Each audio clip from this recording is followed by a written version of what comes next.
today we are celebrating 1 year being in East Africa, and we wanted to do something special and interview a very special person. So, karibu sana.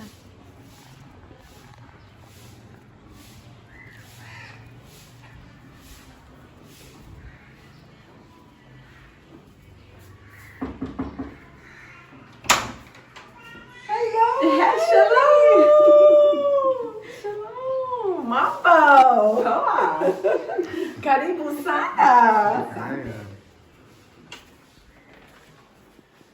So guys, we are interviewing our friend Wanda, who we've known for a year now. Hello, Mambo. So you've been here a year now. Yeah. And you got here before us. Yes. So that's why we want to interview and celebrate our year being here with you. Okay. Because I was thinking back to when I first met you at Slipway.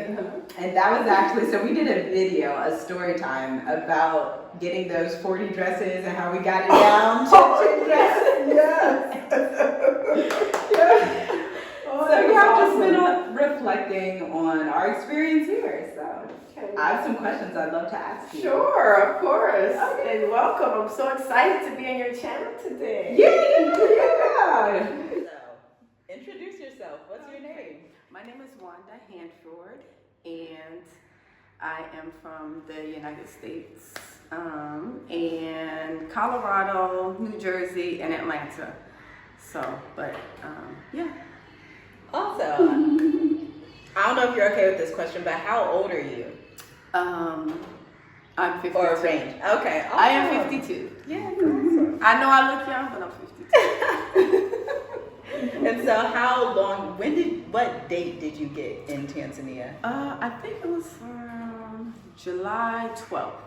July 12th. Oh, okay. Wow, that's exactly because we got here August 14th, but left the U.S. Okay. August 12th. Okay. Yeah. Okay. Okay. Will you return to America? I did not plan on returning to America. For what? There's nothing there for me. I have a son there, and I'm praying that he will come here to Tanzania. He's 23. He's an adult, so it has to be his choice, but I have no reason to go back. Awesome. Do you miss any of your family other than your son? To be honest, not really. Okay.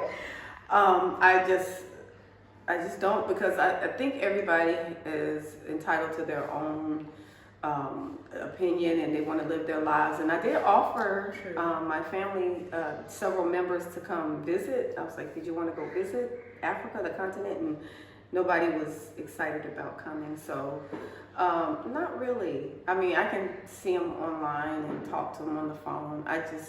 They're welcome to come if they want to visit, but I don't really miss them. Yeah. To be honest. Yeah. We're all for honesty. Mm-hmm. What do you think is the hardest part of being in Africa? Let's see. One of the most difficult parts of being in Africa is being, as a foreigner, not being able to work here. You just have to find streams of income. That's kind of been like the most challenging for me, looking for online work, finding streams of income. I did create a business, so that's helping. So just trying to do these specific things as a foreigner, it's kind of, it's different from in the U.S. In the U.S., they have a little total freedom to do certain things, and even leaving the country. So I would say financially, it could be a challenge. You have to really manage and budget, and just look for streams of income and use every skill that you have to try to generate income. So that's been kind of one of the challenges for me, is trying to find these different streams of income. So, but it's been working slow, poly, very slow, but it's coming along. Oh yeah, for sure. And how have you been treated? I think many people know it, or some people may not know, but I love it here. I've been treated like amazing, very special. I've been treated like this is my home. I haven't been treated like a foreigner, besides being overcharged here and there. But once you learn Swahili and you learn these shillings, you'll be better able to negotiate, and it won't be as bad. And then you learn to go to places that you know are going to charge you a fair price, or just not go to places that are going to overcharge you. But I've been, overall, my experience here has been great. I mean, I know there are some that have had issues, but I haven't had any major issues, just little adjustments that I've had to make. But it's been great. A year and 3 weeks I've been here, and I haven't had any major issues. So no major sicknesses. I have had malaria a couple of times. Okay. Maybe once, maybe twice, but it's a couple of days, take medicine, and I'm better. So how did you deal with malaria? I actually went to the pharmacy, and I didn't take a test, which I would recommend you do a test. But you can buy a test kit at the pharmacy. I think it's $5 test to see if you have it. I had symptoms, so I just started taking the medicine. Okay. So I just took the 3-day dose, and after 3 days, I was better. Okay, awesome. So it's. I mean, I wouldn't recommend you maybe take it until you know that you have it. But I know my body. At my age, I know my body, and I know when I'm sick or coming down with like body aches or fever or something like that. And so I knew that something wasn't right, or a headache, a migraine. I never get headaches, so I just know my body, and I just start taking medicine instead of waiting and kind of letting it run its course, and then you get dehydrated and UTI, and I just didn't have to go through all that. I kind of jumped on it, so I start taking the medicine right away. I keep the medicine in the bathroom. Oh, okay. So I wake up in the middle of the night and I start feeling achy or fever or sore throat, headache or whatever. Headache, I may wait, but like certain symptoms, I may start. I'll take one. So it's like a 3-day dose, two a day. So if you take one, I mean, even if you take the medicine, if you're healthy, it won't hurt you. It'll just build up your immune system anyway, so it won't be devastating. But you may want to take the test first before you take medicine, just to make sure you have it. So. Yeah, that's good advice, because I'm sure a lot of people are concerned with malaria because in the U.S. they're like, oh, don't go to Africa. You need this shot. There's going to be malaria. There's going to be all these things. So right. So and then when you eat the fresh fruit and vegetables, you do start building up your immune system. Then certain things you do have to do. Try to be in the house before dark is my advice, because they really start biting a lot at night, especially by the water. If you're around the peninsula, they really like, if you're by the ocean at night, that's probably not a good idea. Yeah. But I try to keep those things in mind. You want to have your mosquito cream or incense or natural, whatever you make, the natural oils or whatever, neem or and you maybe some mosquito incense is what I use.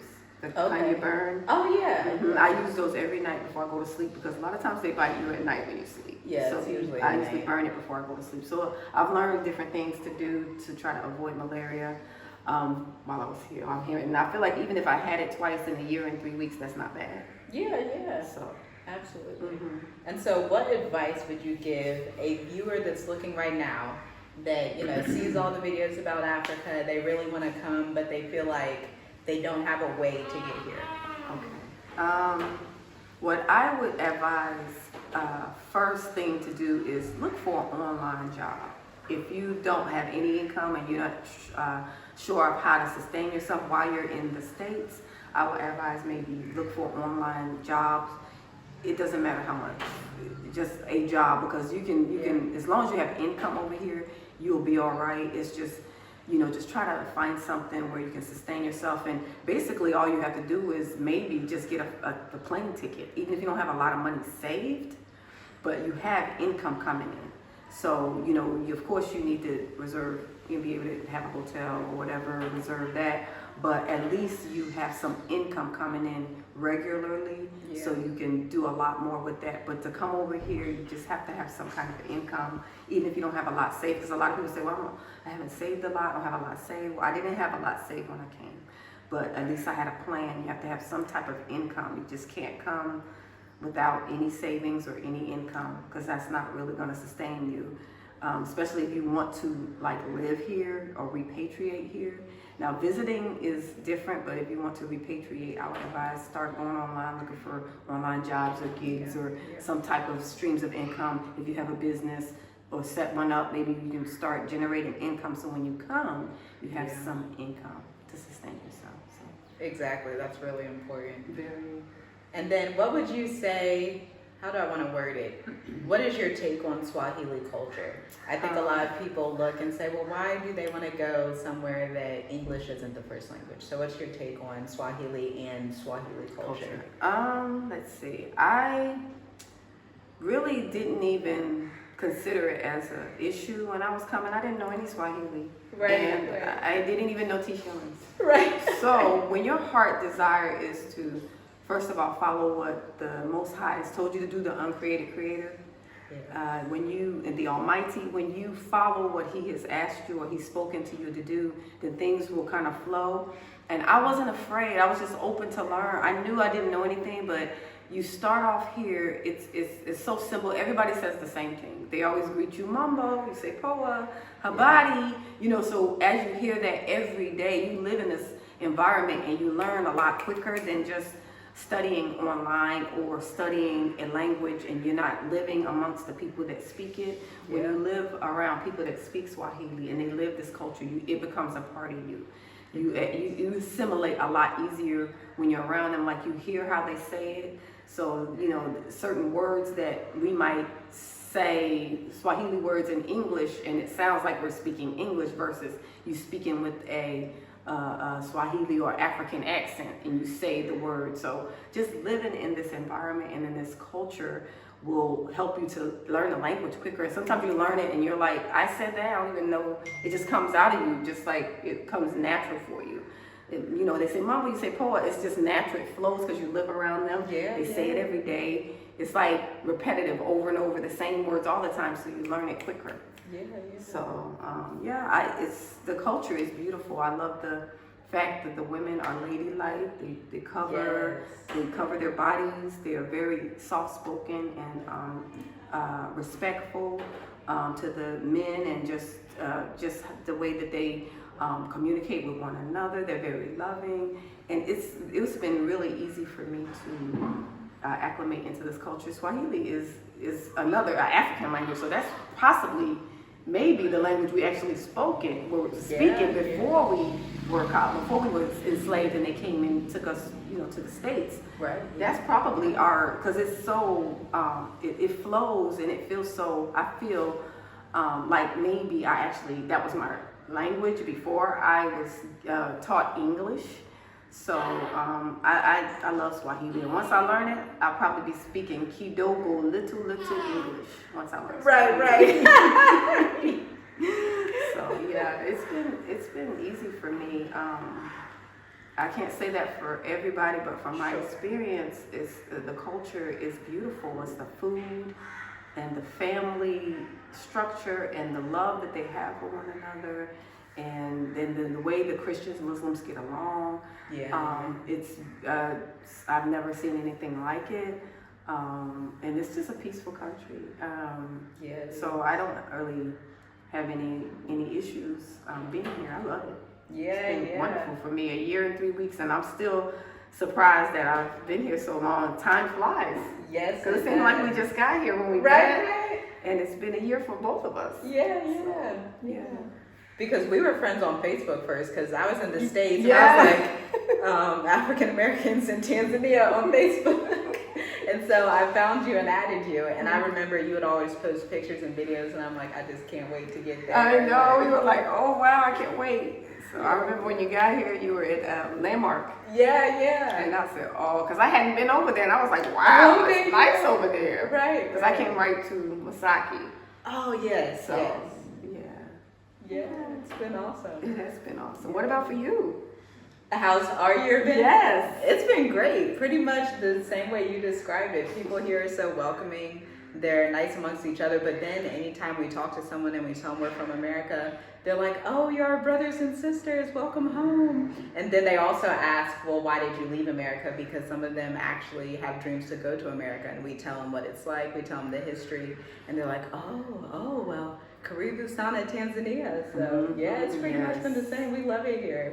It's amazing. It is amazing. And it's paradise. It's so beautiful and tropical by the ocean. It's just, you just feel so free. I mean, I actually feel free for the first time in my life. I feel free even at this older age.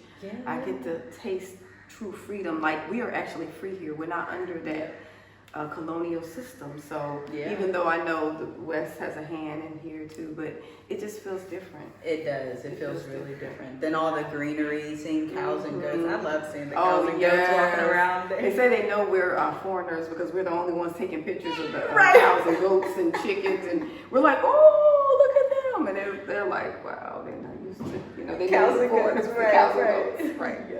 The greenery, the banana trees. Yeah, we love it all. Oh, Yeah. yes, it's amazing. Then it's a good environment for our children too. It's a great environment Because it's like family-oriented community, and you know, I grew up in like an Ashkenazi Jewish neighborhood, so I've always just wanted to be around my people, and so that was really important for us. That was one of our major decisions coming here, so that our kids would grow up in a good environment. Because you know, in the States, if you're at a black school, it's like ghetto and hood, and if you're at a white school, obviously that's not your people. So. Right. Yeah, it's difficult. It's very difficult for us. You get used to that treatment, but being here, it shows you that you deserve so much better. You don't deserve to be, shot and disrespected and oppressed. But here, it's like I feel true freedom. I mean, I look like everybody. I go to the mall, go to the Kirikou market. Thousands of beach on Sunday and Saturday and Sunday is Tanzanian Day, and thousands of Africans on the beach, and we blend in. Yeah, we all look alike, and it's a good feeling of being accepted, even if they don't say it with their mouths. That you're my brother or sister. We know it. We feel it. They can never tell that I'm not Tanzanian. They always think I'm Tanzanian, so they know it's a connection. So they don't always have to tell me you my sister. Right. They don't know that I'm not their sister. Exactly. So to me, that means more to me than somebody coming up to me saying, you're my sister. No, they can't tell that I'm not an African or that I don't belong here. They cannot tell that. They always talk to me in Swahili. They can never understand why I don't know Swahili and why I'm not speaking. They just think I'm one of them, and it feels amazing. Yeah. I love the feeling. So sometimes they'll even ask you what tribe you're from. I get that sometimes. Right. Somebody yesterday actually, because they saw the baby and they're like, "Oh, Chaga tribe." Yes, that's what they tell me all the time. Oh, okay, yeah. That's what they tell me all the time. You look like Chaga. You look like they named somebody here told me 3 other tribes. Oh, okay. And I'm like, okay, I need to go see those. There's different areas in Tanzania. So we're at home. I feel at home here. Yeah, it does feel like home. And then, so I wanted to ask you one more question. Okay. Since you're being here, you have managed to register a business. Yes. Tell the audience about that. Yeah. Okay, I'm so excited about it. It's called Diaspora Connect Tanzania. It's basically consulting what we all do. Since we've been here, people have been reaching out to all of us. Yeah. How was your experience? Tell me. I want to come visit. So it kind of birthed out of that. It's like everybody's calling. So I decided to make it legal. Exactly. And just make it a Tanzanian business. I have the 2 Tanzanian partners. I have 2. You only need 1, but I have 2. And then me and my son, we're all directors. And I just registered it and made it a legitimate business here. Therefore, I can buy land and do all the things that we need to do legally as a foreigner and investor, and not have any issues. And then there are a lot more projects that I'm going to start, working on. Land projects, of course, for us, for our people. Okay. I feel like we are all we have. We don't have any friends, and that's diaspora all across the world, all the 4 corners of the earth. We're all diaspora, and we don't have any friends. So when we go to these different African countries, I think someone should set up or try to have a place for us to come and try to, assimilate and comfortably, and not have a hard time being like overcharged and different things like that. So I'm trying to help set up a situation where when people come, they stay with us because we're accustomed to how what we're used to in the West. Yeah. So we stay together. We help them find a place, and if I can create an area, maybe not necessarily a community, because it would be open. I want it to be open to Tanzanians, for us to assimilate, and because they're gonna need to teach us a lot of things. But I want it to be for our people per se, diasporas, because we don't have anything. we can't depend on Mzungu to have to run back to them because we ran out of money or whatever. We need to set up something here to where if people do run out of money, we have places here that can help them some kind of way. Yes. So I'm just one person that's just ideas and what I want to do to try to help our people. So when they come, and I, it's just starting, so it's just kind of like a dream right now. Yeah. But I do want to set up something to like a land community to where when people are struggling and they can't afford it and have children or whatever, then we have a place for them to come. Because at the end of the day, it is our responsibility to take care of our people. Right. It's our responsibility. And yes, we can. Some of them may not know the Most High. They may not be awakened or whatever. Yeah, but at the end of the true. day, we still must take care of our own people coming over here, and they're in a foreign land. Yeah. So if they need food or shelter or light, water, whatever, we should be able to have something set up. There's too many of us over here with funds that we should have something set up for our people. So that's my desire. Through the business, I want to create something like that. Even eventually get like a Uber, a car that we can drive around. You don't have to pay all the time for. Like if something comes up and the person doesn't have money, we can go get them or whatever. A car and some place to live is the goal in my mind, because we spend the most money on rent. Yeah. And so if we could try to alleviate some of that for our people coming over, more may come because it's just they don't have the rent. Because that's the most thing that, besides the flight, the rent 3 to 6 months is a lot. In advance, So if we can have a place to where people can come, they may not have a lot, but if they're running for their lives, we have to have something set up. Yeah. And so that's been on my heart to try to do and create.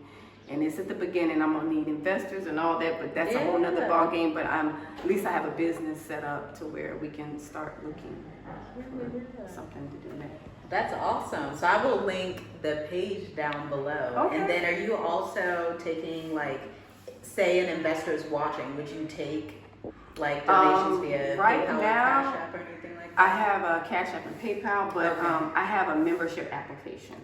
Okay. Yes, I have a membership application because that's the way that we're gonna be able to do partner with people or let them invest, because we don't have any opportunity to have people invest in the buy shares.